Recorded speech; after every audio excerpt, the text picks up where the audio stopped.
On a découvert Kepler 22b, une petite exoplanète dans la constellation du Cygne. Cela te semble anodin?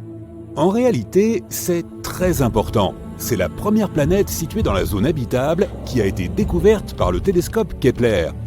En d'autres termes, il y a peut-être de l'eau sur cette planète. Et s'il y a de l'eau, il y a peut-être de la vie. Kepler 22b pourrait devenir notre nouvelle maison. Alors, regardons-la de plus près.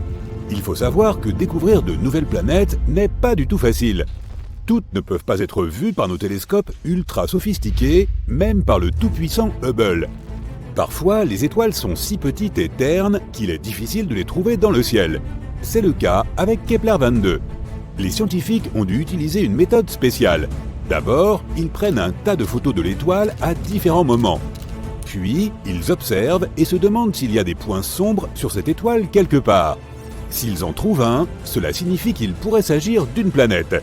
Ces photos nous aident à découvrir des choses très importantes. D'abord, que la planète existe, puis sa taille, son rayon et sa proximité avec l'étoile. Et enfin, on peut étudier la question de savoir si on pourrait y vivre. On sait désormais que Kepler 22b est très similaire à notre planète et pourrait potentiellement devenir une seconde Terre. Elle est également très proche de nous, à seulement 635 années-lumière. Certes, ça fait environ 3 quadrillions de kilomètres, mais c'est l'une des options les plus proches. Kepler 22, l'étoile de Kepler 22b, est une naine jaune. Elle est très similaire à notre Soleil. Même taille, même rayon, même son âge est presque identique, 4 milliards d'années. La différence ne réside que dans sa luminosité. Elle est environ 20% plus terne que le Soleil. Donc, tu auras beau plisser les yeux, tu ne verras pas cette étoile dans le ciel nocturne. La planète Kepler 22b est environ 2,4 fois plus grande que notre Terre. Et c'est plutôt une bonne chose. Un plus grand rayon signifie plus d'eau et d'espace potentiel pour vivre, même si aller d'une ville à l'autre prendrait un certain temps. Imagine un vol de 3 jours. On ne connaît pas la masse exacte de cette planète, mais les scientifiques pensent qu'elle est plus élevée que celle de la Terre. Elle pourrait même être jusqu'à 36 fois supérieure à celle de notre planète. Qu'est-ce que cela signifie? Une énorme gravité. Si la planète est 36 fois plus lourde que la Terre, alors la gravité y sera environ 6 fois plus forte. Tu arrives à peine à porter un sac de 10 kg de pommes de terre, alors essaie un sac de 50 kg. Sans compter que tu peux toi-même devenir beaucoup plus lourd sur cette planète. Tu devras être incroyablement musclé rien que pour marcher là-bas et aller au travail. Le pire, c'est qu'avec une telle gravité, il serait incroyablement difficile pour les plantes d'y survivre. Elles ont besoin d'au moins un peu de liberté pour s'élever du sol. Et les animaux, nos chiens et nos chats devraient se transformer en petites boules de muscles pour survivre là-bas. Mais si cette planète a déjà ses propres animaux ou d'autres habitants, nous pouvons grossièrement imaginer à quoi ils pourraient ressembler. Ils ont probablement beaucoup de jambes pour faciliter leur déplacement. Ils ne sont pas vraiment grands, mais trapus et extrêmement forts.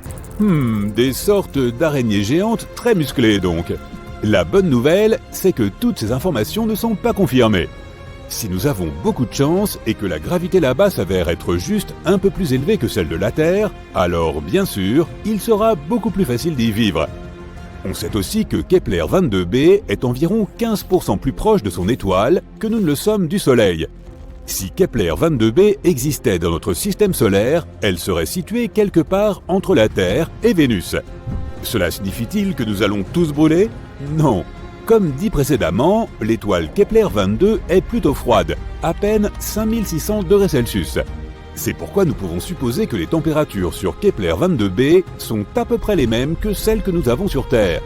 En tout cas, si la planète tourne autour de son étoile de la même façon que la Terre tourne autour du Soleil, ce que nous ne savons pas vraiment. Kepler 22b peut tourner autour de son étoile sur le côté, comme par exemple Uranus. Quoi, tu ne savais pas qu'Uranus est couché sur le côté? Et qu'elle avait aussi des anneaux? Oui, Uranus a aussi des anneaux, comme Saturne, mais ils sont verticaux. L'univers est vraiment un endroit fascinant. Bref, si Kepler 22b est similaire, alors son climat ne sera pas très hospitalier, pour le dire gentiment.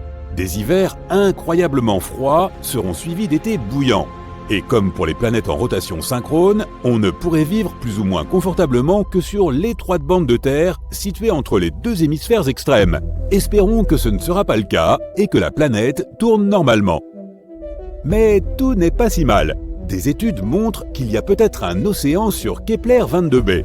Tu sais déjà que l'eau est synonyme de vie. Mais dans ce cas, c'est aussi un gros avantage, car une planète couverte par un océan a toujours des températures plus stables. L'eau absorbe une partie de la chaleur et la répartit uniformément sur la planète. Les parties chaudes se refroidissent et les parties glacées se réchauffent. D'ailleurs, c'est exactement ce qui est arrivé à la Terre il y a des milliards d'années. Lorsque notre planète a commencé à avoir ses premières petites flaques d'eau, notre Lune bien-aimée a aidé ces flaques d'eau à se répandre sur toute la planète. Grâce à cela, le rocher incandescent qu'était notre Terre s'est transformé en une mignonne petite boule pleine de vie. Donc, si Kepler 22b a de l'eau mais pas d'atmosphère, les scientifiques pensent que la température moyenne là-bas pourrait être d'environ -11°C. Mais s'il y a aussi une atmosphère semblable à celle de la Terre, alors la température peut atteindre 22°C, ce qui serait idéal. Et enfin, une année là-bas équivaut à 290 jours terrestres, soit environ 9 mois.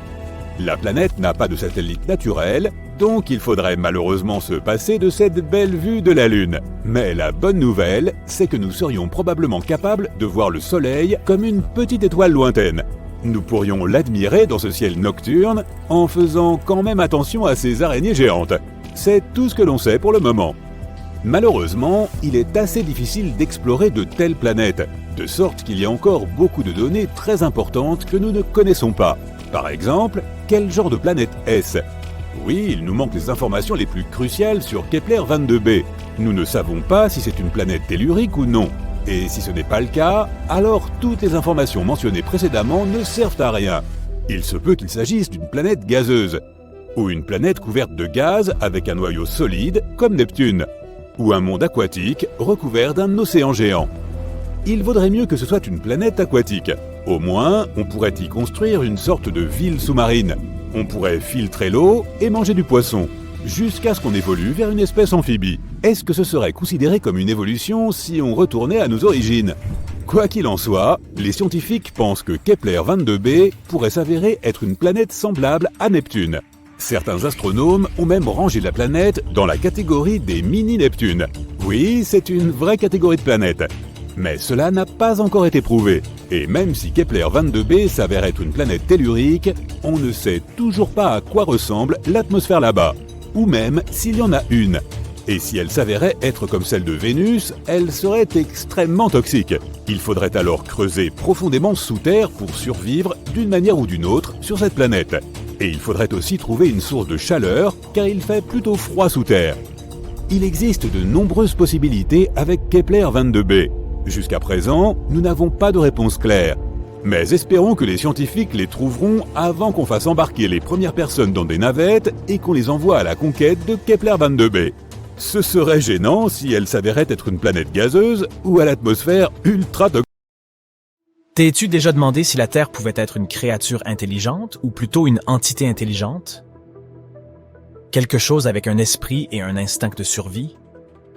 Présenté comme ça, on dirait un film de science-fiction dans lequel la planète où nous vivons se réveillerait soudainement un matin en se rendant compte qu'elle ne nous aime pas beaucoup et deviendrait complètement folle.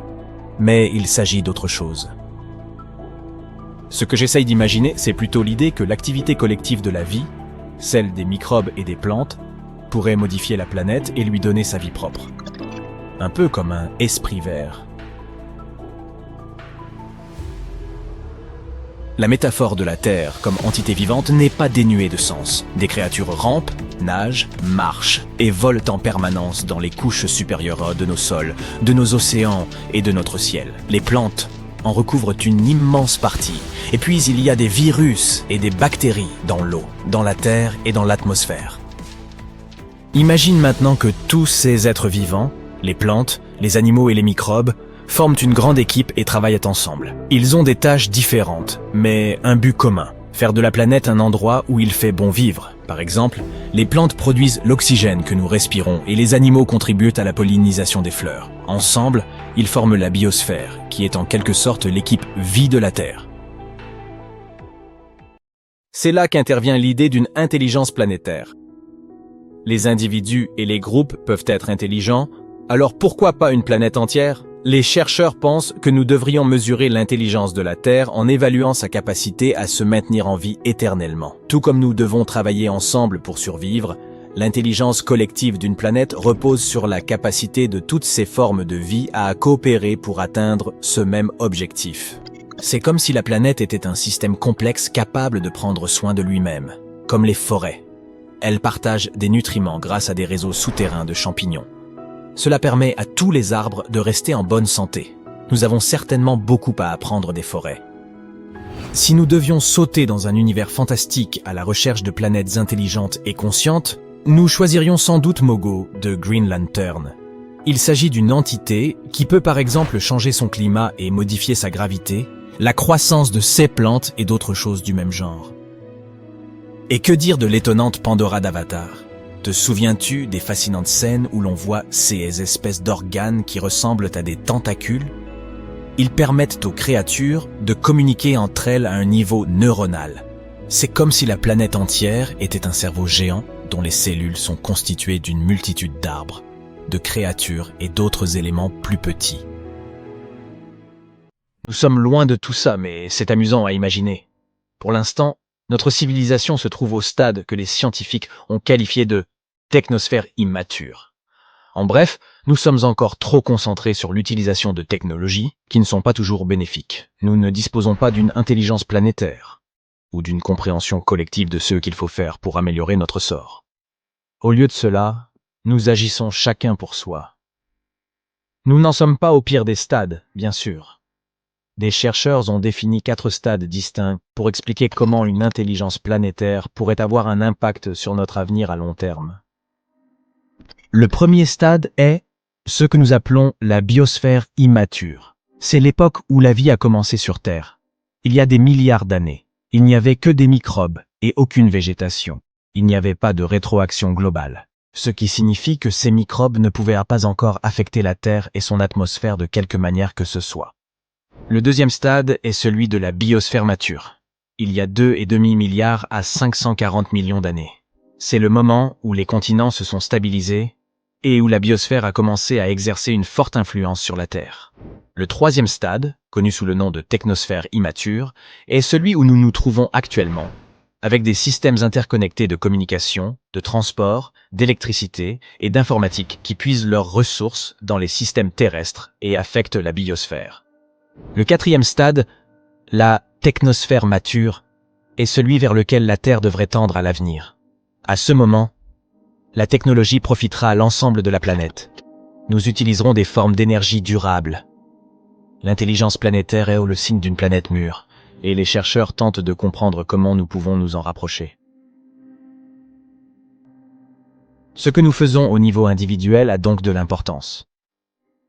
L'activité collective de la vie, comme celle des microbes ou des plantes, peut changer une planète et en faire plus qu'un simple rocher sans vie flottant dans l'espace. Grâce à la biosphère, notre planète a découvert comment développer la vie de manière autonome il y a des milliards d'années. Et ça continue. Il nous faut maintenant trouver le moyen de mettre en place un système similaire, mais cette fois-ci avec la technosphère. Il est difficile d'imaginer que les planètes puissent devenir sensibles, comme Pandora ou un autre monde imaginaire.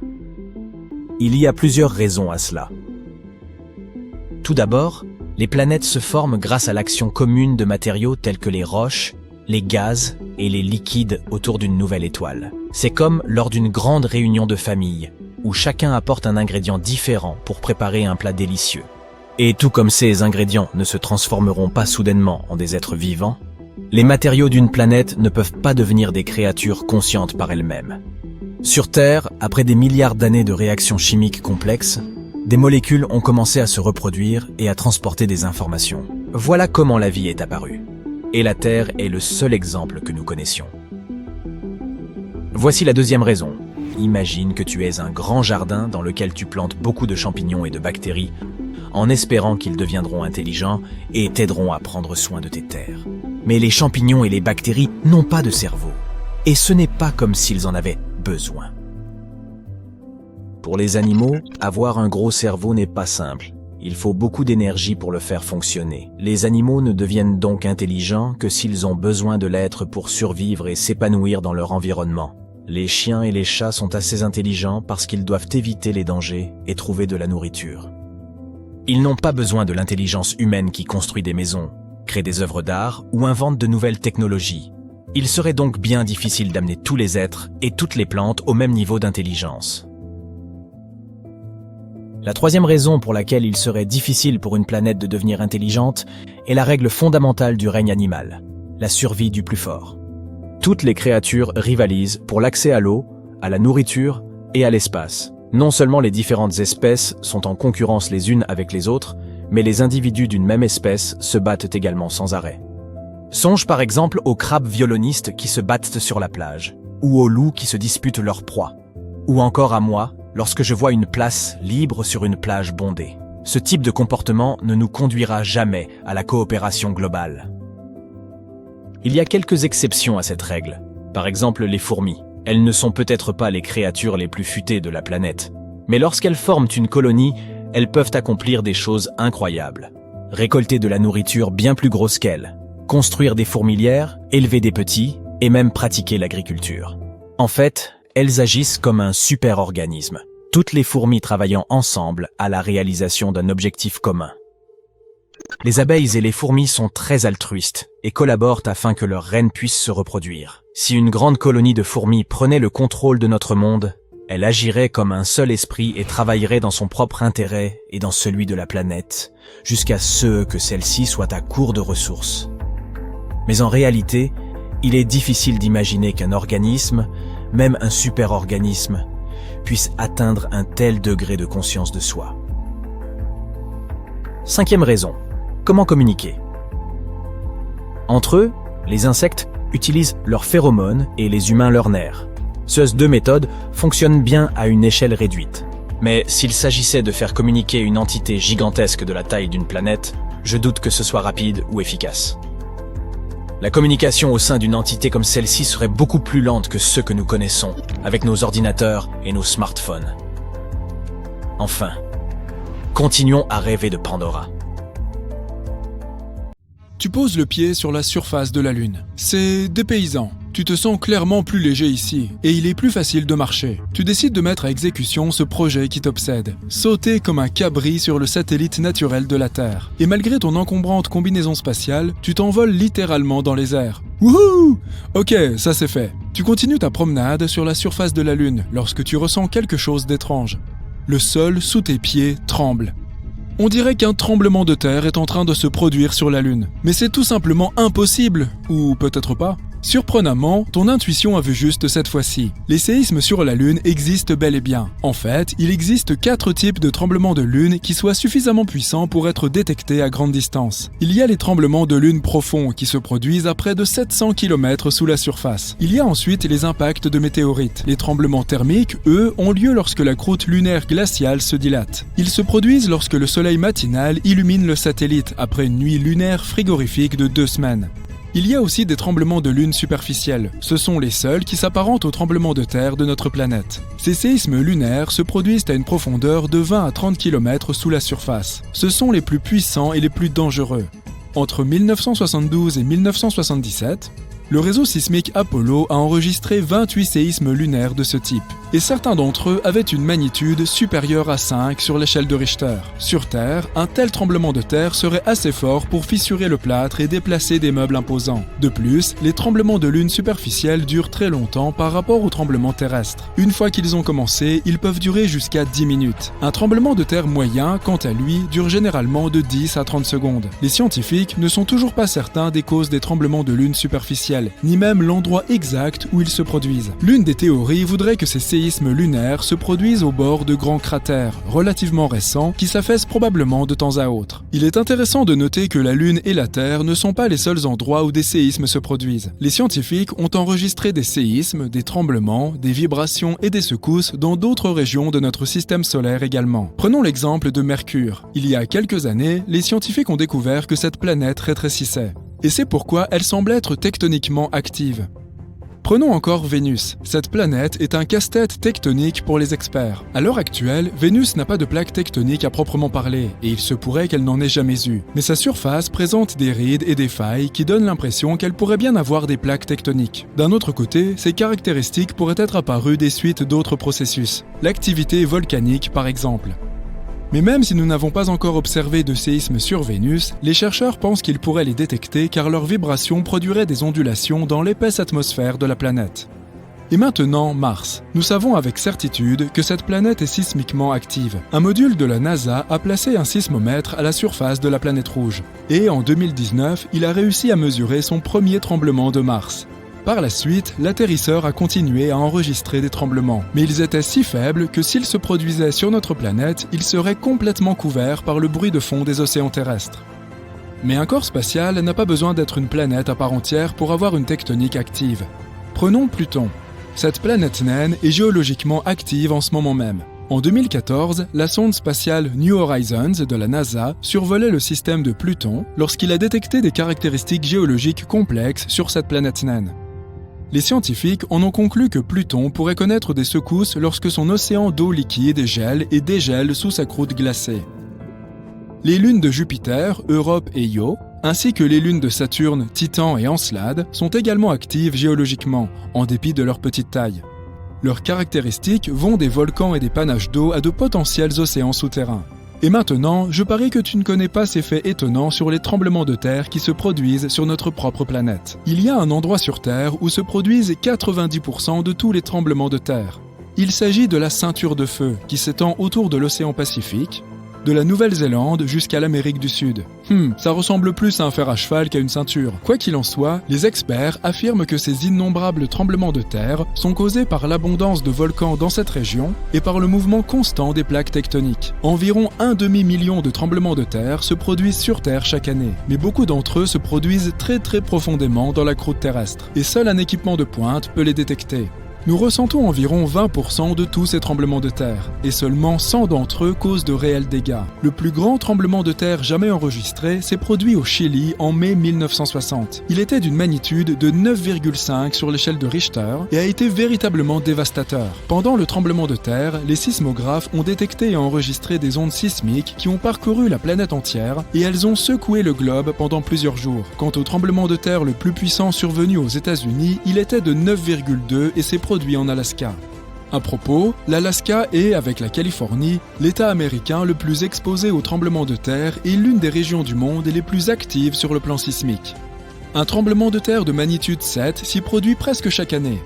Un mégaséisme peut en fait raccourcir la durée d'une journée pour l'ensemble de la planète.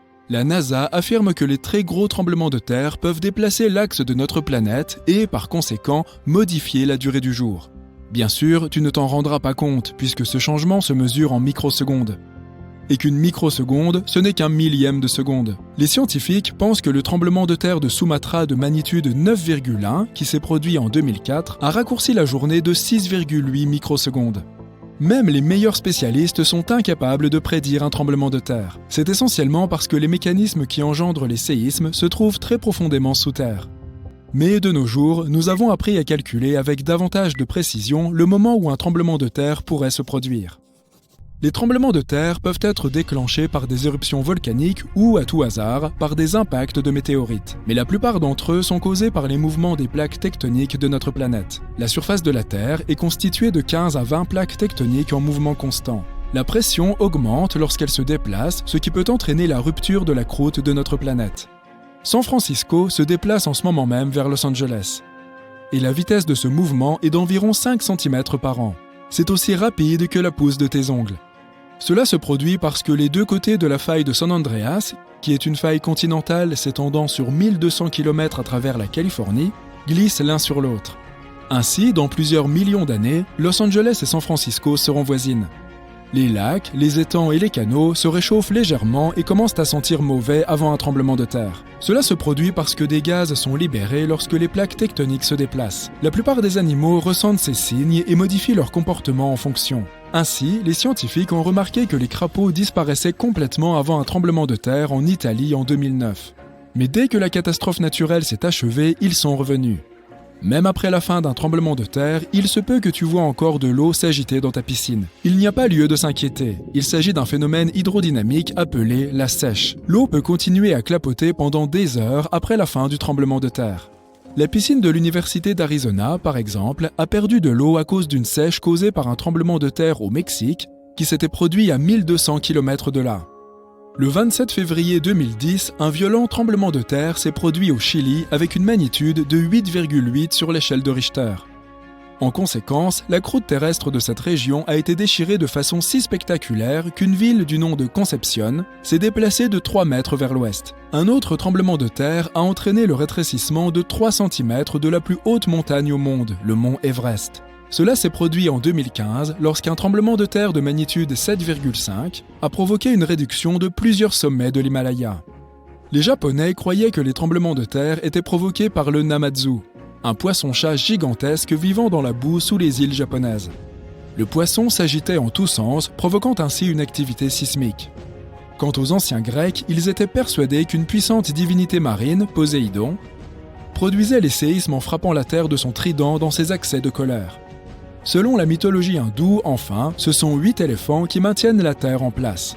Eux-mêmes en équilibre, sur le dos d'une immense tortue, se tenant sur le corps enroulé d'un serpent encore plus grand. Et chaque fois qu'un de ces animaux bouge, un tremblement de... On dit souvent de Vénus qu'elle est la planète sœur de la Terre. En effet, ces deux planètes ont presque la même taille. De plus, la masse et la composition de Vénus et de la Terre sont très similaires. Vénus tourne autour du Soleil dans sa zone boucle d'or, c'est-à-dire habitable, tout comme la Terre. Mais les différences entre notre planète et Vénus sont plus importantes que les similitudes. Par exemple, l'atmosphère de Vénus est 90 fois plus épaisse que celle de la Terre. La température de surface est si élevée que l'on peut y faire fondre du plomb. Et l'air est toxique. Il est composé de dioxyde de carbone et d'acide sulfurique. En d'autres termes, si l'homme décidait de s'installer sur Vénus, il faudrait d'abord procéder à une sérieuse terraformation, c'est-à-dire avoir recours à l'ingénierie écologique. Malgré tout, certains scientifiques pensent que Vénus est une candidate encore plus intéressante que Mars, et il existe plusieurs suggestions sur la manière de procéder. L'une d'entre elles consiste à utiliser des algues génétiquement modifiées en vue de fixer le carbone dans des composés organiques. Malheureusement, plus les chercheurs étudient cette méthode, moins elle est plausible. Le principal problème est que la production de molécules organiques à partir du dioxyde de carbone nécessite de l'hydrogène. Or, cet élément est extrêmement rare sur Vénus. Cette planète ne possède pas de magnétosphère protectrice et sa haute atmosphère est exposée à l'érosion directe du vent solaire. C'est pourquoi elle a perdu la majeure partie de son hydrogène originel dans l'espace. De plus, tout le carbone lié aux molécules organiques serait rapidement reconverti en dioxyde de carbone en raison de l'environnement ultra chaud de la surface. Et Vénus ne commencerait à se refroidir qu'après l'élimination de la majeure partie de son gaz carbonique. L'idée suivante consisterait à bombarder l'atmosphère de Vénus avec de l'hydrogène. De l'eau et du graphite seraient alors produits. Cette eau tomberait sur la planète et couvrirait près de 80% de sa surface, formant de vastes océans. Pour ce faire, nous aurions besoin d'une grande quantité d'hydrogène, qui devrait donc être récoltée directement sur l'une des géantes glaciaires de notre système solaire, ou sur leur lune. Cette suggestion implique également l'ajout d'un aérosol de fer dans l'atmosphère de Vénus. Il pourrait provenir d'un certain nombre de sources, comme de la Lune, des astéroïdes ou de Mercure. L'atmosphère qui en résulterait serait d'environ 3 bars, ce qui correspond à une pression de surface 3 fois supérieure à celle de la Terre. Elle serait également principalement composée d'azote, dont une partie se dissoudrait avec le temps pour former de nouveaux océans, ce qui réduirait encore davantage la pression atmosphérique. Il y a aussi l'idée des ombres solaires. Une série de petits vaisseaux spatiaux ou une seule grande lentille pourrait être utilisée pour détourner la lumière du Soleil de la surface de la planète. Cela pourrait probablement réduire ses températures folles. Vénus absorbe 2 fois plus de lumière solaire que notre planète. On pense que cela a joué un rôle important dans le déclenchement de l'effet de serre, qui a fait de la planète ce qu'elle est aujourd'hui. Une telle ombre pourrait être installée dans l'espace. Elle servirait également à bloquer le vent solaire, réduisant ainsi la quantité de rayonnement à laquelle la surface de Vénus est exposée.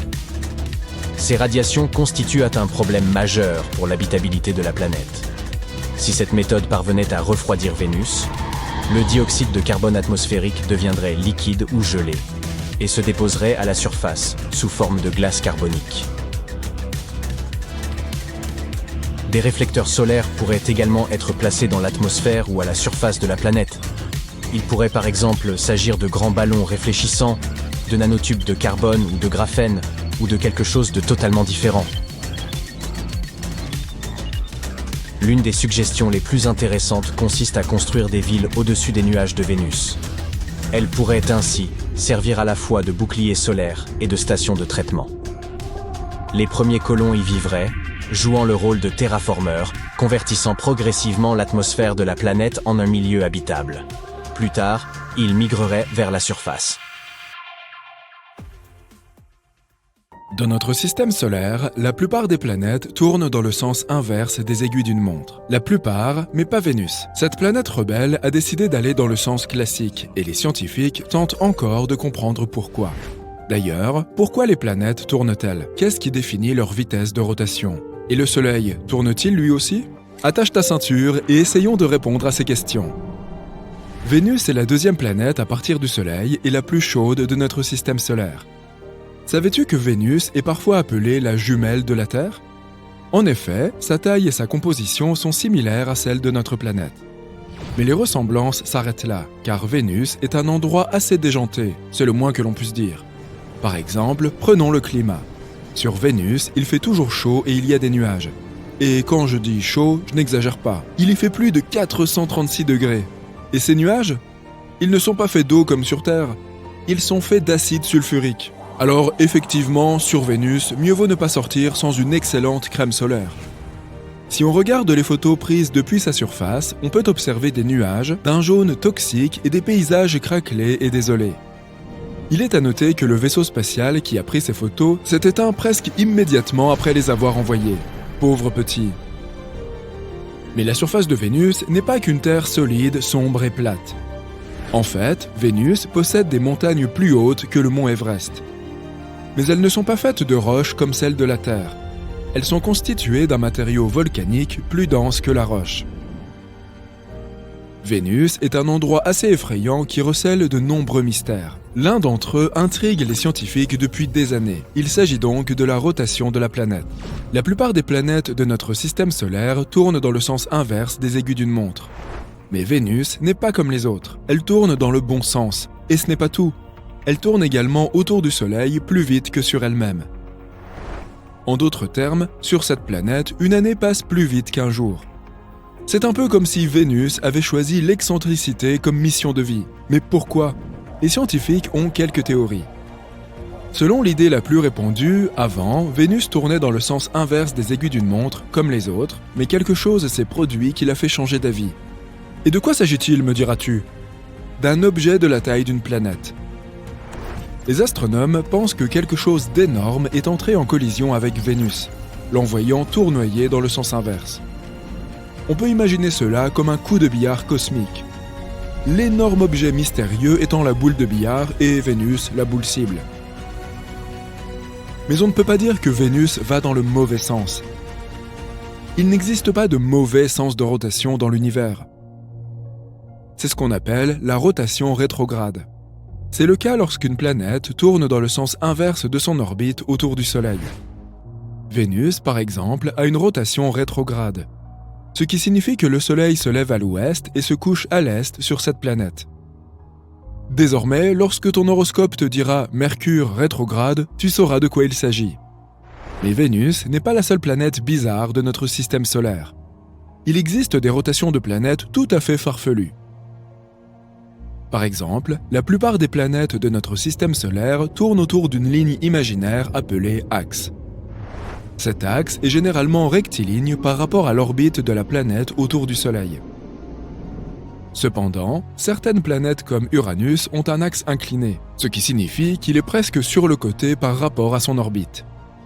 Cette inclinaison fait que les pôles de la planète sont quasiment sur le même plan que leur orbite.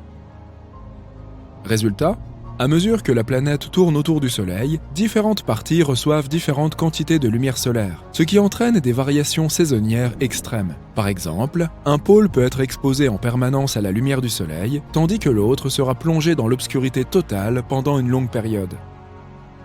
Uranus est la seule planète de notre système solaire à tourner sur elle-même. Les scientifiques pensent qu'elle aurait pu reproduire l'histoire de Vénus. Il fut un temps où un impact important a fait basculer Uranus hors de son axe de rotation d'origine, lui faisant prendre un angle de 98 degrés. Nous devrions être reconnaissants à Jupiter. Sa folle gravité attire tous les astéroïdes et nous protège de telles collisions. Tout ceci est quelque peu similaire à ce que l'on nomme les planètes en rotation synchronisée par effet de marée. Oui, c'est un peu long. Imaginons que tu aies un rendez-vous avec une planète, mais qu'au lieu d'être charmante et mystérieuse comme tu l'espérais, elle se contente de te fixer avec le même visage toute la nuit. C'est en gros ce qui se passe avec ces planètes-là. Elles tournent autour de leur axe à la même vitesse qu'elles tournent autour de leur étoile. Cela signifie que le même côté de la planète fait toujours face à l'étoile, tandis que l'autre côté est en permanence dans l'obscurité.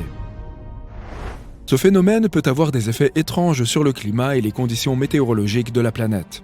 Le côté qui fait face à l'étoile peut devenir extrêmement chaud, tandis que l'autre peut être incroyablement froid. L'atmosphère de la planète peut également devenir très instable, avec des vents violents soufflant du côté chaud vers le côté froid. Et il n'y a pas que les planètes qui sont concernées. Notre Lune fonctionne aussi de cette manière. Savais-tu que nous ne voyons toujours qu'un seul côté de la Lune ? C'est parce qu'elle est verrouillée par la Terre. Nous pouvons également prendre l'exemple de la planète naine Pluton. Elle a une étrange trajectoire de rotation avec sa plus grande lune, Charon. Elles sont verrouillées elles aussi, ce qui signifie qu'elles se font toujours face du même côté. Par conséquent, Pluton et Charon semblent valser autour d'un centre de gravité commun, créant ainsi une danse unique dans l'espace. Mais les bizarreries de notre système solaire ne s'arrêtent pas là. Il existe aussi des planètes dont la rotation est ultra rapide. Alors que la plupart des planètes tournent à un rythme plutôt tranquille, certaines d'entre elles sont d'une rapidité digne de Sonic. Jupiter, par exemple, tourne une fois toutes les 9h56, ce qui signifie que sa journée dure moins de 10 heures. C'est assez rapide pour que la planète soit bombée au niveau de son équateur. De plus, cette rotation rapide crée de fortes rafales de vent qui peuvent atteindre une vitesse de 643 km/h. Et si tout cela reste encore logique, que dire alors des rotations chaotiques ? Et oui, certaines planètes ont une rotation tellement irrégulière et imprévisible qu'on parle de rotation chaotique. Ce phénomène est souvent dû à l'influence gravitationnelle de lunes ou d'autres planètes proches. C'est surtout le cas des lunes et des petits objets de ce type. Dans notre système solaire, certaines lunes de Pluton, Saturne et Neptune présentent cette caractéristique. Au fait, le Soleil est en rotation lui aussi, tout comme les planètes. Cependant, son mouvement n'est pas homogène. L'équateur tourne plus vite que les pôles. C'est un peu bizarre, non ? Ce phénomène crée un champ magnétique qui est à l'origine de phénomènes tels que les taches et les éruptions solaires. Mais tout cela soulève un point intéressant. En fait, pourquoi les planètes tournent-elles ? Cette question peut sembler idiote. Mais est-ce que tu peux y répondre ? La solution est sans doute un peu plus compliquée que tu ne l'imagines. Tout a commencé il y a environ 4,5 milliards d'années avec la formation de notre système solaire. À l'origine, il s'agissait d'un vaste nuage de gaz et de poussière. Lorsque le nuage a commencé à se contracter sous l'effet de sa propre gravité, il s'est mis à tourner de plus en plus vite, comme une toupie. Ce mouvement de rotation a entraîné l'aplatissement du nuage qui a pris la forme d'un disque. Au fur et à mesure que le nuage se contractait, le centre devenait plus dense et plus chaud, ce qui a fini par former le Soleil. Pendant ce temps, la matière contenue dans le disque a commencé à s'agglutiner et à former des planètes. Mais comme le disque tournait déjà, les planètes ont hérité de ce mouvement de rotation au fur et à mesure de leur formation. En d'autres termes, les planètes tournent par inertie. Elles ont hérité du mouvement de rotation du nuage de gaz et de poussière à partir duquel elles se sont formées. C'est ce que l'on appelle la conservation du moment angulaire. C'est le même principe qui fait que les patineurs sur glace tournent plus vite lorsqu'ils rentrent les bras.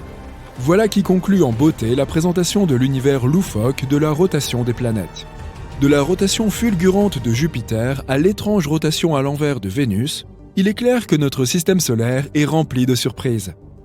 Mais grâce aux lois de la physique et à l'attraction gravitationnelle du Soleil, ces planètes continuent de tourner suivant le rythme régulier du cosmos. On y reviendra. Ah, la Terre, le troisième rocher en partant du Soleil, la planète bleue. Tu as compris. Son atmosphère est composée d'environ 78% d'azote, 21% d'oxygène et d'1% d'argon, de vapeur d'eau et de dioxyde de carbone, un équilibre agréable à respirer pour toute créature vivante. Le climat est également parfait pour l'existence de la vie, contrairement à des endroits comme Saturne, Mercure ou tout autre objet céleste de notre système solaire. C'est à la troposphère que nous devons tout cela. Il s'agit de la partie la plus dense de l'atmosphère de notre planète, d'une épaisseur de 8 à 14,5 km. C'est la couche de l'atmosphère qui affecte en permanence notre météo et qui assure les conditions nécessaires à la vie et à l'existence d'étendues d'eau. La Terre est tout simplement tranquille dans son orbite, à s'occuper de ses petites affaires en tournant autour du Soleil. Lorsque, bam, Vénus et Mars débarquent et gâchent la fête. Personne ne veut laisser cette pauvre Terre tranquille. Ces deux objets célestes relativement grands qui se déplacent vers la Terre entraîneront des conséquences désastreuses pour notre planète, à commencer par des changements dans la trajectoire de son orbite. Les orbites des planètes dans le système solaire doivent maintenir un bon équilibre, afin que rien ne se détraque. Ainsi, si un objet de grande taille s'approche de la Terre, il fera dévier notre trajectoire orbitale. Les planètes tourneront les unes autour des autres, ce qui provoquera de nombreuses catastrophes naturelles. Cela affectera également le rythme de notre rotation, ce qui pourrait potentiellement la ralentir. Les jours ne s'écouleront plus comme avant, mais s'étireront. Les animaux qui dépendent de la lumière du jour devront réajuster leurs horloges biologiques. Les animaux nocturnes, pour leur part, devront également trouver un moyen de faire face aux longues nuits. Les humains se sont assez bien adaptés au rythme de 24 heures par jour. Le temps lui-même n'est qu'un concept humain servant à mesurer les choses. Nous aurons du mal à dormir et à nous adapter à des journées plus longues. Les animaux marins dépendent du flux naturel des courants pour migrer dans les océans. Avec Mars et Vénus qui s'invitent à la fête, ils devront probablement aussi trouver de nouveaux chemins. Les oiseaux qui migrent vers d'autres terres au cours de l'année seront aussi désorientés et ne sauront pas quoi faire. De manière générale, la température de la Terre augmentera et d'énormes vagues de chaleur, ainsi que des changements climatiques permanents auront lieu. Cela nous amène au problème suivant, la chaleur. L'augmentation radicale de la température transformera tout en un désert aride. Ce sera l'été toute l'année, sauf si Vénus est dans les parages. La majeure partie de la planète sera asséchée et ne sera plus propice aux cultures. Vénus est chaude. Je veux dire vraiment chaude. Même si ce n'est pas la planète la plus proche du Soleil, c'est quand même la plus chaude. Les températures sur Vénus sont proches des 480 degrés Celsius, ce qui te ferait fondre comme un glaçon. Les terres de Vénus sont généralement plates, probablement en raison des températures. Il fait surtout chaud parce que son atmosphère est épaisse et emprisonne les gaz dangereux à l'intérieur. Si Vénus se rapproche de nous, elle invitera ces gaz dans notre atmosphère et la menacera. Mars, ou la planète rouge telle que nous la connaissons, est très froide. Elle pourrait rester ainsi si elle commence à tourner autour de nous. Elle abrite par ailleurs le plus grand volcan dormant de notre système solaire, qui fait passer le mont Everest pour un ridicule grain de beauté. Avec une si grande instabilité, il pourrait bien se réveiller un jour et cracher de la lave en fusion. Mars a une atmosphère très fine qui rend la planète glaciale. Sa gravité est assez similaire à la nôtre, mais elle est en fait très froide et possède des calottes glaciaires au niveau des pôles qui sont recouvertes de dioxyde de carbone. Il en va de même pour Mercure. On ne peut y rester que le temps de retenir sa respiration et seulement pendant la courte période de transition entre le lever et le coucher du Soleil. Les trois planètes en orbite les unes autour des autres finiront par entrer en collision. C'est juste une question de temps. Et la Lune, qui traîne comme une mouche dans le décor, sera si insignifiante en comparaison que quelque chose finira par la faire dévier de sa trajectoire, à moins qu'une autre planète ne la capture dans son orbite. Ou, dans le pire des cas, elle entrera en collision avec l'une des deux planètes intruses. La Terre connaîtra des raz-de-marée sans précédent.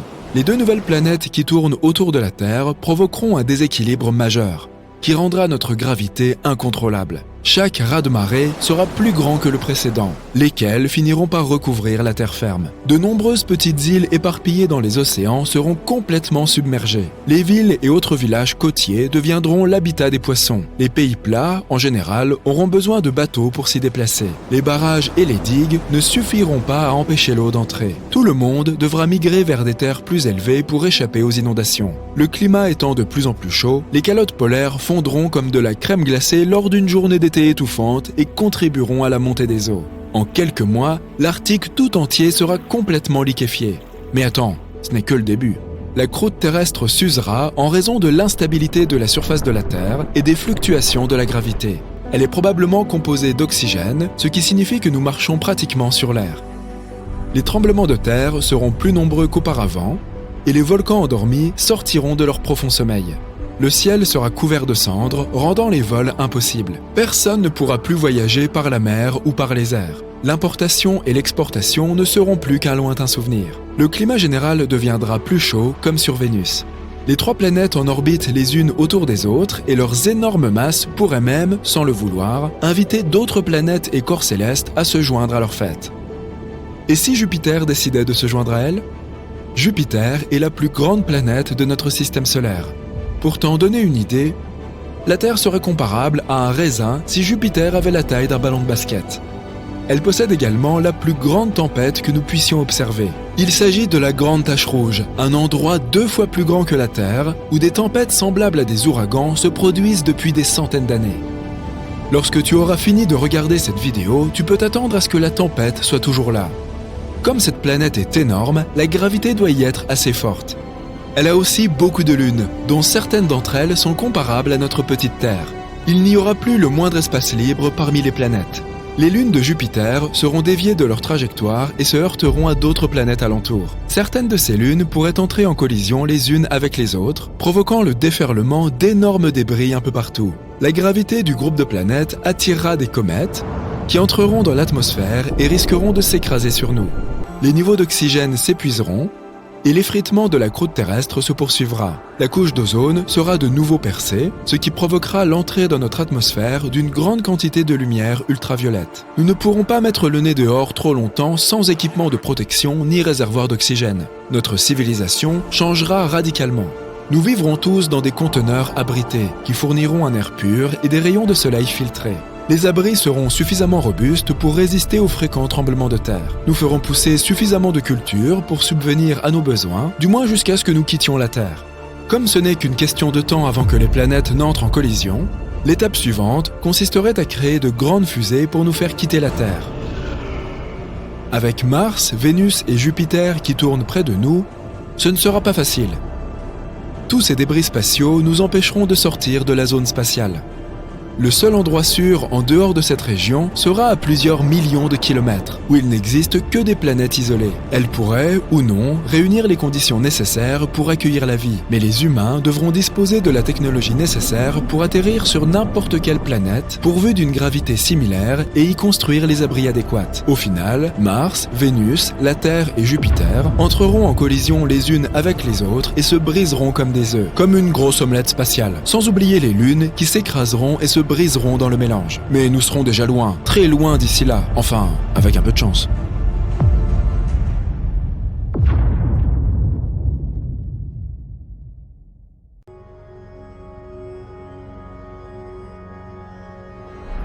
Comme tu le sais, toutes les planètes de notre système solaire tournent autour du Soleil, dans un certain ordre.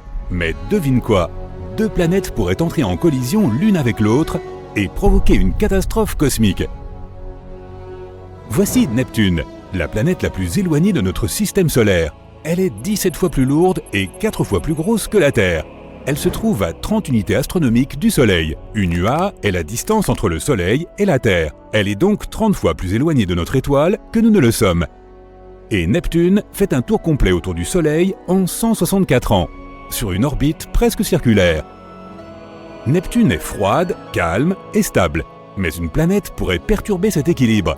Pluton, c'est une planète naine couverte de roches et de glace. Elle est 6 fois plus légère et 3 fois plus petite que notre Lune. C'est son orbite qui nous intéresse. Si tu regardes une carte du système solaire depuis le haut, tu peux voir que son orbite n'est pas ronde, mais elliptique. C'est donc un cercle légèrement aplati.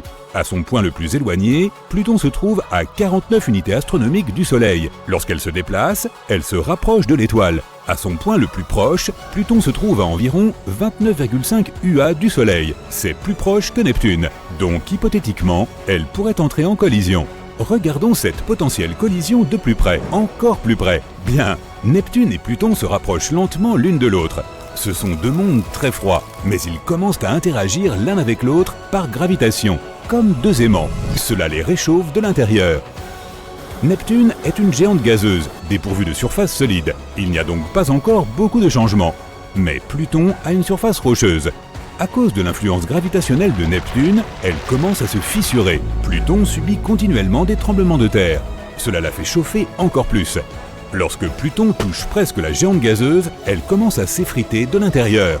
De plus, Neptune a une atmosphère très dense. La planète naine commence donc à s'enflammer à cause de la friction avec les gaz de la haute atmosphère.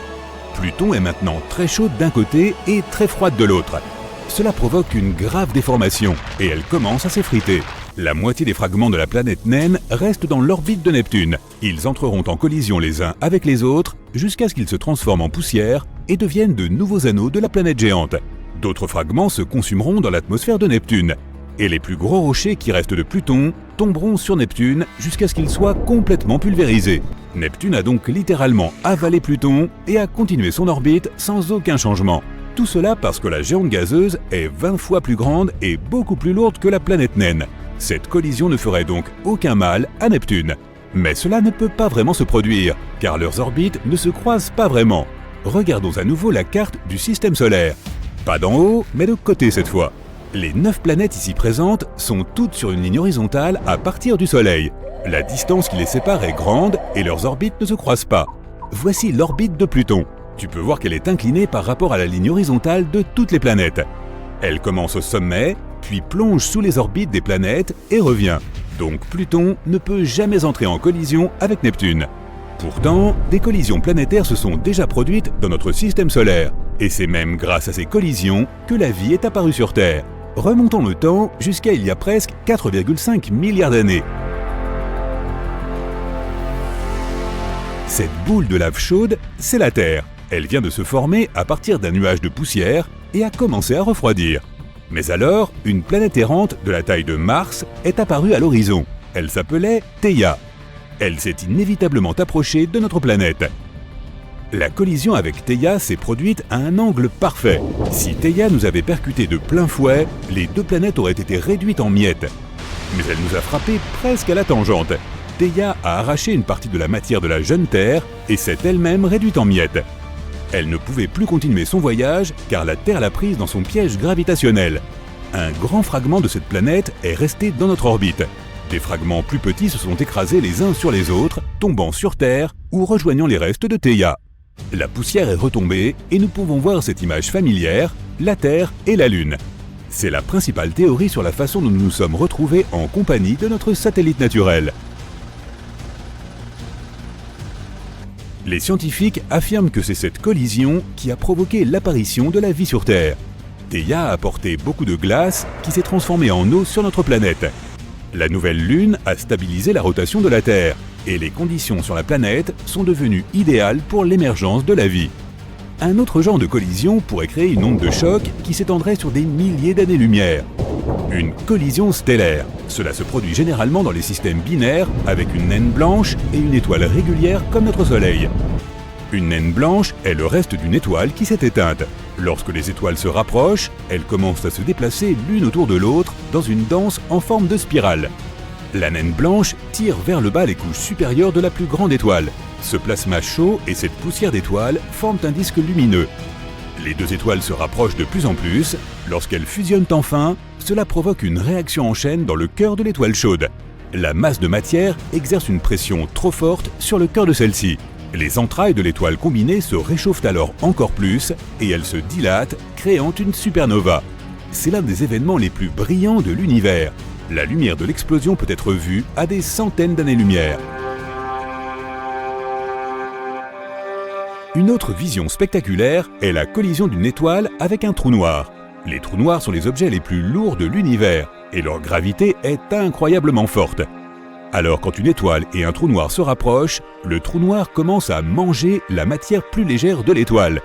Le plasma chaud, comme des spaghettis, se dirige vers le cœur du néant noir. Pour un observateur, ce plasma semble se déposer sur le bord même du trou noir. C'est ce qu'on appelle l'horizon des événements. Il se trouve que le temps est considérablement ralenti près d'un objet aussi lourd. On a donc l'impression que la matière reste sur l'horizon des événements, mais en réalité, elle est partie depuis longtemps au cœur du trou noir. Alors qu'il se rapproche encore plus, le trou noir commence à déchirer littéralement l'étoile et l'avale entièrement. À ce stade, le trou noir recrache environ la moitié de la masse de l'étoile sous la forme d'un faisceau d'énergie sortant directement de son cœur. L'autre moitié de la masse de l'étoile devient de la nourriture pour cette bête noire. Nous connaissons de nombreux trous noirs dans notre univers. Les plus lourds d'entre eux se trouvent généralement au centre des galaxies. Ils peuvent être des millions de fois plus lourds que le Soleil. Mais que se passerait-il si deux trous noirs entraient en collision l'un avec l'autre? Les scientifiques ont eu l'occasion d'observer un tel événement. Deux trous noirs pesant respectivement 66 et 85 masses solaires se sont progressivement rapprochés l'un de l'autre. Ils ont dansé ensemble, faisant dévier la lumière qui passait près d'eux. Mais ensuite, ils ont fusionné en un énorme trou noir, pesant 142 masses solaires. À la même seconde, le nouveau trou noir a libéré des ondes gravitationnelles dans l'espace avec une énergie de 9 masses solaires. Les scientifiques ont pu capter ces ondes et observer la fusion des deux trous noirs. Mais cet événement s'est en fait produit il y a environ 17 milliards d'années. Nous ne le voyons que maintenant car les particules de lumière et les ondes gravitationnelles ont mis énormément de temps à parcourir la distance de 17 milliards d'années-lumière jusqu'à la Terre. Considère maintenant une collision à l'échelle galactique. Littéralement, il s'agit d'une collision entre la Voie lactée et la galaxie d'Andromède. Cet événement se produira dans 4,5 milliards d'années, alors reste à l'écoute. La Voie lactée compte environ 100 milliards d'étoiles, tandis qu'Andromède en compte environ 1000. Lorsque les galaxies s'approcheront l'une de l'autre, elles feront plusieurs cercles l'une autour de l'autre. À ce moment-là, certaines étoiles seront peut-être éjectées de leur galaxie comme par un lance-pierre. Puis, la Voie lactée et Andromède commenceront à fusionner. Un scénario possible est que notre système solaire entre en collision avec un autre système stellaire d'Andromède. Dans ce cas, il pourrait y avoir une collision stellaire et une supernova par la suite. Notre monde serait détruit. Une autre possibilité est que le Soleil soit éjecté dans l'espace noir. Dans ce cas, nous ne remarquerons peut-être même pas la différence. Tout ce que nous verrons sur Terre, c'est un ciel étoilé qui disparaît progressivement, car notre système solaire voyagera dans l'espace, loin de sa galaxie d'origine. Mais le scénario le plus probable est que lorsque les galaxies fusionneront, cela se fera sans aucune douleur pour nous. En fait, l'espace est très vaste, et il y a de la place pour toutes les étoiles des deux galaxies. La seule différence, c'est que nous verrons beaucoup de nouvelles étoiles dans le ciel nocturne, ainsi que des soucoupes volantes venant d'Andromède.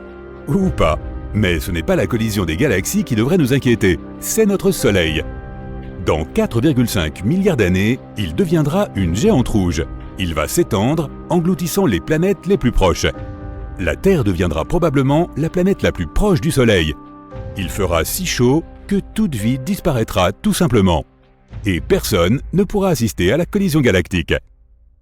Aristote a dit un jour que l'or n'était que de l'eau solidifiée dans le sol et mélangée aux rayons du soleil. D'autres étaient persuadés que l'or pouvait être fabriqué à l'aide de la pierre philosophale.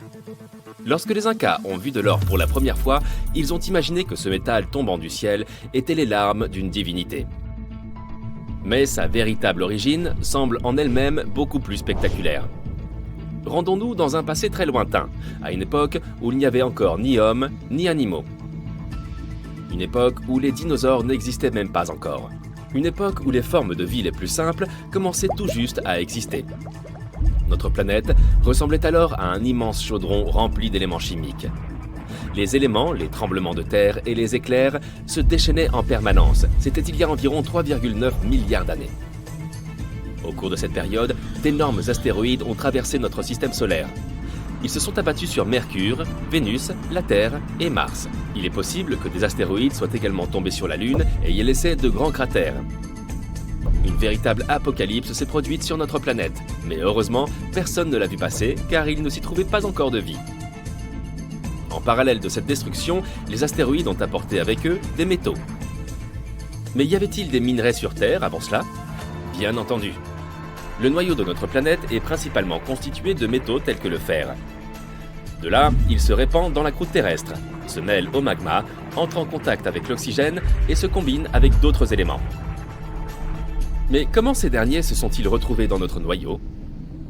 De simples atomes d'hydrogène et d'hélium ont fusionné et formé des éléments plus lourds à l'intérieur d'étoiles géantes.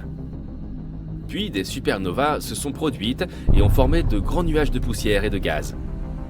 Ces nuages ont atteint notre galaxie et ont commencé à tourner autour du Soleil. Au fil du temps, cette poussière et ces restes d'étoiles ont formé des planètes. L'une d'entre elles était notre Terre. Les métaux qui reposent dans les entrailles de notre planète sont difficiles à obtenir. Et nous n'aurions pas la technologie dont nous disposons aujourd'hui sans cette pluie de météorites qui a constellé la surface de la Terre de minerais. Il existe deux théories. La première suggère que de puissantes explosions de supernovas loin dans notre univers ont formé la plupart des métaux de notre tableau périodique. Pendant l'explosion, une fusion nucléaire s'est produite qui a créé des atomes d'or. Ensuite, l'onde de choc a projeté ces morceaux incandescents dans différentes directions. Ils ont volé pendant longtemps, ont refroidi dans l'espace glacial et ont atteint notre système solaire. Une autre théorie affirme que l'or et d'autres métaux sont apparus des suites de la fusion de deux étoiles à neutrons. Il s'agit de puissantes étoiles, dont la taille est plusieurs fois inférieure à celle du Soleil, mais dont la masse est plusieurs fois supérieure à la sienne. Ce sont des objets dotés d'une force gravitationnelle et d'une densité colossale. Leur collision aurait généré un rayonnement gamma intense, capable de synthétiser de l'or. En 2017, des astrophysiciens ont observé pour la première fois la collision de deux étoiles à neutrons. Ils ont enregistré des traces de métaux lourds, parmi lesquels de l'or, grâce à des détecteurs d'ondes gravitationnelles. Cette théorie semble donc plus probable.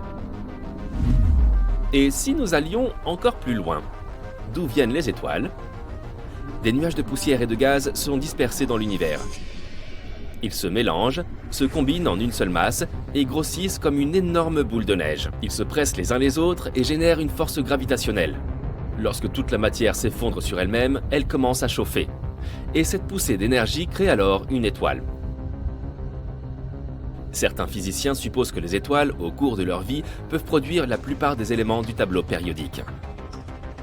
Si cette théorie est vraie, alors notre corps est également constitué de particules d'étoiles. Nous découlons peut-être d'une gigantesque supernova qui a explosé il y a des milliards d'années, à l'autre bout de l'univers. Plus de 50 ans se sont écoulés depuis l'apparition de cette théorie, mais personne ne l'a ni prouvée ni réfutée depuis. Revenons à notre or. L'un des plus grands gisements d'or au monde se trouve en Afrique australe. Les scientifiques pensent que le précieux métal y est apparu il y a plus de 2 milliards d'années, après la chute d'une gigantesque météorite. Les scientifiques sont aussi persuadés que de l'or repose au fond des océans du monde entier. Entre 10 et 20 millions de tonnes de ce métal précieux pourraient se trouver sous les eaux. Mais il ne s'agit pas de grosses pépites, mais plutôt de minuscules particules dissoutes dans le liquide. L'extraction de cet or serait donc bien trop coûteuse. Découvrons maintenant comment les gens extraient de l'or et le transforment en bijoux.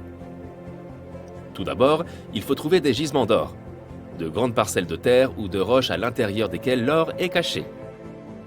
Les mineurs emploient alors des pioches, des pelles et des machines pour extraire des éclats brillants de la roche.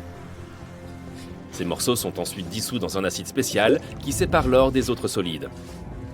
Ensuite, d'autres substances sont retirées du métal précieux par fusion ou par l'injection de gaz. Lorsque l'or est raffiné, on vérifie sa pureté, 99,9% étant la valeur de référence. Et voilà le travail, ton or est prêt à servir. Il est possible de le transformer en bijoux ou en composants électroniques. Les métaux les plus rares sur Terre proviennent également des étoiles. Il s'agit du rhodium et de l'iridium. Ils sont plusieurs fois plus chers que l'or, non en raison de leur beauté, mais de leur intérêt pratique. Par exemple, le rhodium et l'iridium peuvent rendre des gaz nocifs inoffensifs. Et 90% de la demande de ce métal provient du marché automobile. Ces métaux sont utilisés dans la fabrication des catalyseurs qui sont nécessaires pour réduire les gaz d'échappement nocifs. Lorsque les substances toxiques produites lors de la combustion du carburant entrent en contact avec ces métaux rares, elles deviennent aussi plus sûres, puisqu'une micro-couche de rhodium et d'iridium est appliquée sur les parois du cylindre. L'or, le platine, le rhodium et l'iridium sont les métaux les plus chers. Mais qu'en est-il des plus durables ? Il est un peu compliqué d'élire un grand vainqueur, car la résistance d'un métal dépend de 4 critères. Tout d'abord, il y a la résistance à la traction. C'est la capacité d'un métal à supporter la rupture. Par exemple, la pâte à modeler a une très faible résistance à la traction, car tu peux facilement l'étirer dans différentes directions.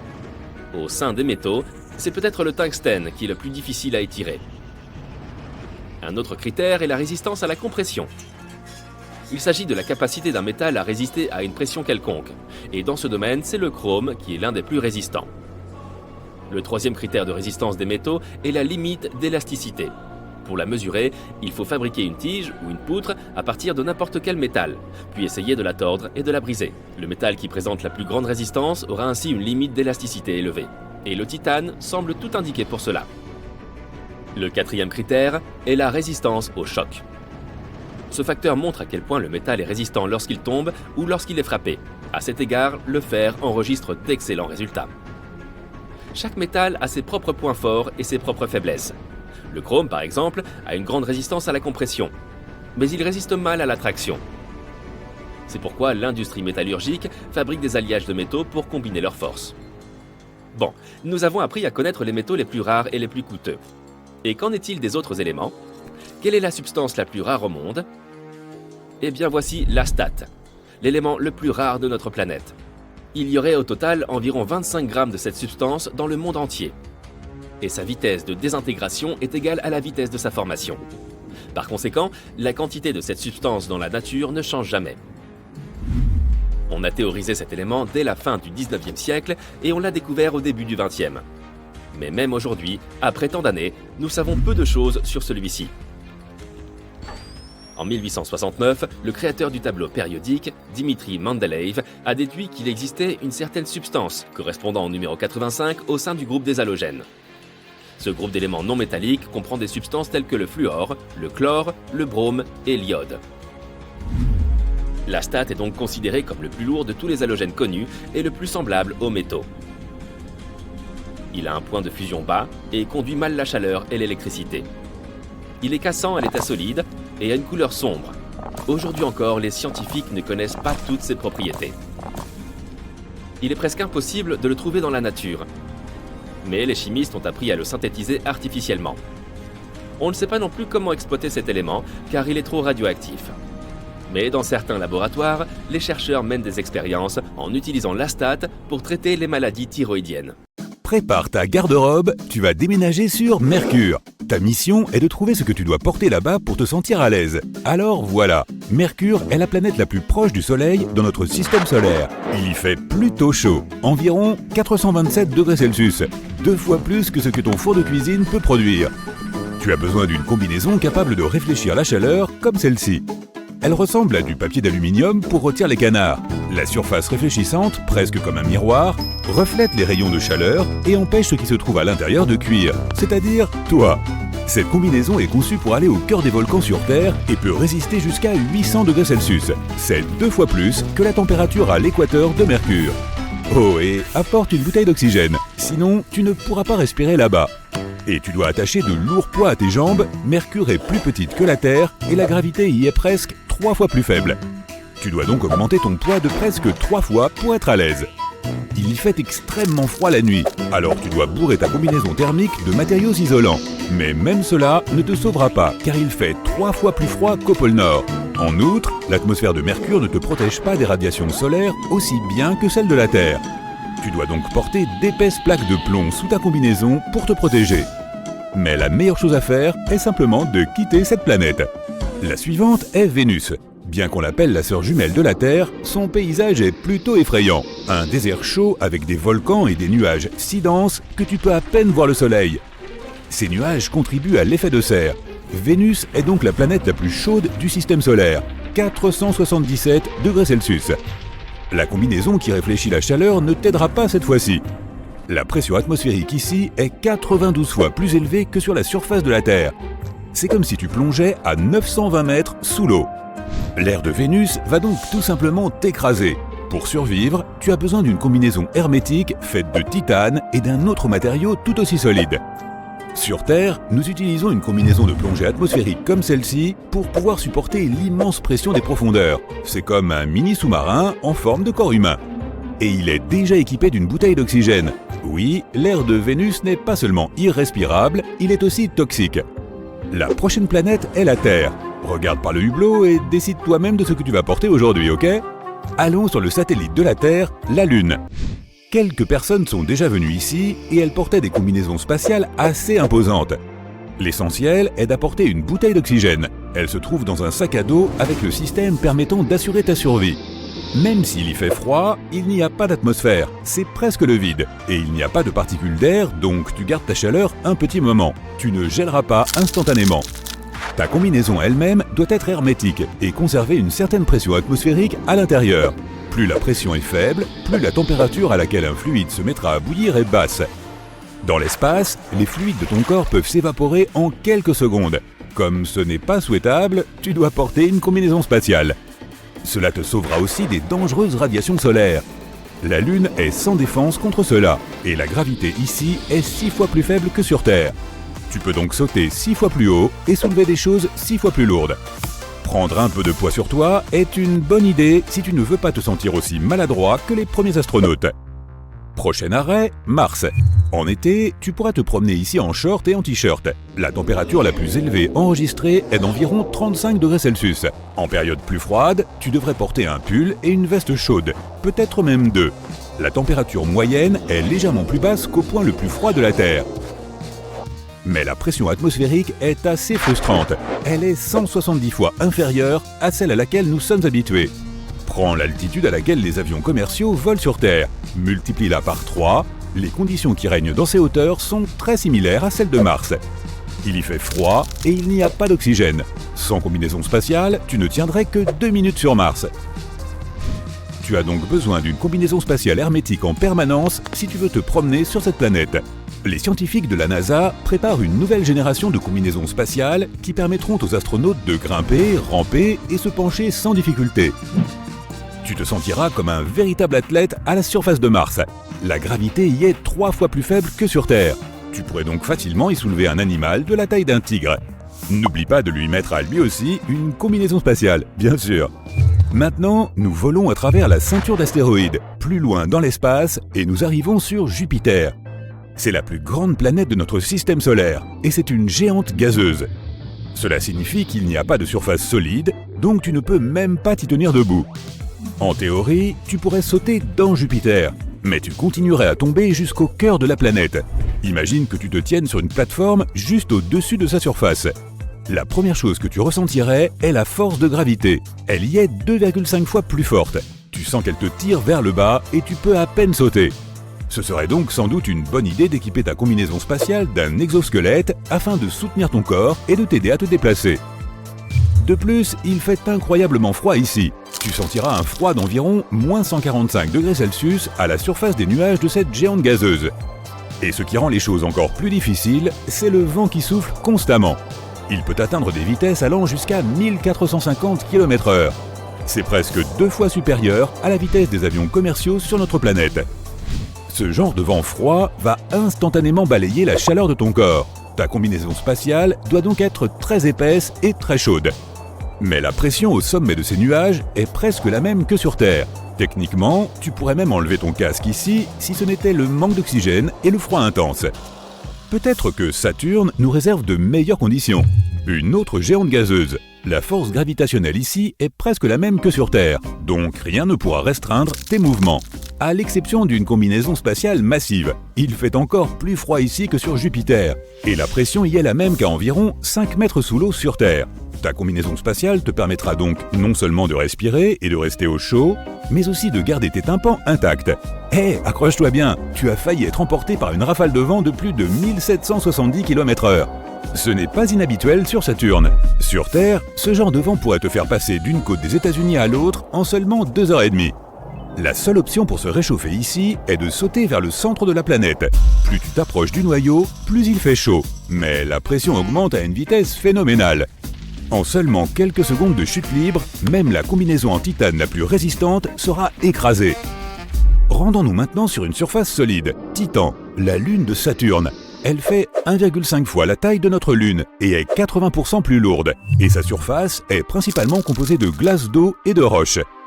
La pression y est un peu plus élevée que sur Terre. Tu n'y ressentirais aucune gêne s'il ne faisait pas extrêmement froid. Titan est 9,5 fois plus éloigné du Soleil que la Terre. Notre étoile peut donc à peine réchauffer cette lune. L'air y est principalement composé d'azote, tout comme sur Terre. Mais l'oxygène y est complètement absent. Il est donc impossible de respirer sans combinaison spatiale. Il y a peut-être un énorme océan sous la surface de Titan. La gravité de Saturne réchauffe suffisamment le noyau de cette lune pour faire fondre sa glace. De plus, elle doit être extrêmement salée, ce qui signifie qu'elle peut rester liquide même à très basse température. Les deux planètes suivantes sont Uranus et Neptune. Uranus détient le record de la planète la plus froide de notre système solaire. La température y est d'environ moins 224 degrés Celsius. Alors rapporte la combinaison spatiale la plus chaude que tu aies dans ton armoire. On dit que si tu sautes au centre d'Uranus, à un moment donné, la pression devient si élevée qu'elle transforme l'hydrogène en une croûte de glace. Et si tu descends encore plus bas, tu peux voir son noyau rocheux. Neptune, quant à elle, détient le record des vents les plus forts du système solaire. C'est une géante de glace, tout comme Uranus. Le code vestimentaire ici est donc assez classique. Une combinaison spatiale super chaude, un réservoir d'oxygène et un système de chauffage. Aujourd'hui, nous ne disposons pas de combinaison spatiale qui te permettrait de survivre sur une géante gazeuse. Mais si tu arrives jusqu'au cœur de Neptune, tu y auras trop chaud. Sa température est presque la même que celle qui règne à la surface du Soleil.